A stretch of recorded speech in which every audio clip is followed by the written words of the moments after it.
আপনার মর্যাদা আল্লাহ বাড়াই দিবে ইনশাআল্লাহ। আল্লাহ আপনাকে আসমান থেকে বেহিসাব রিজিক দিবে ইনশাআল্লাহ।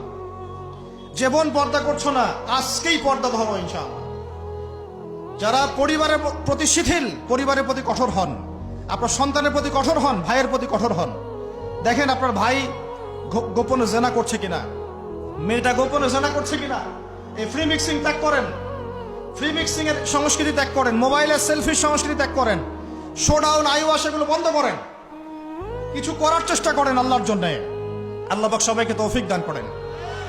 যারা আমরা মাদ্রাসায় পড়ি, আমরা যারা মাদ্রাসায় টুকটাক যাওয়া আসা করি, আমাদের জীবনের উদ্দেশ্য যেন এমন না হয় যে একটা ইমামতি হলেই বাস কাম খালাস। না, একটা ইমামতির জন্য আল্লাহ আপনাকে সৃষ্টি করেন না।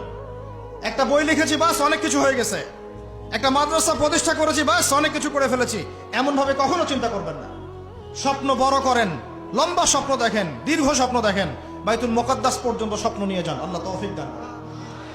আর আমরা কোনো বিচ্ছিন্ন জনগোষ্ঠী না, আমরা একা একা কখনো আইন হাতে তুলে নিব না, ঠিক আছে?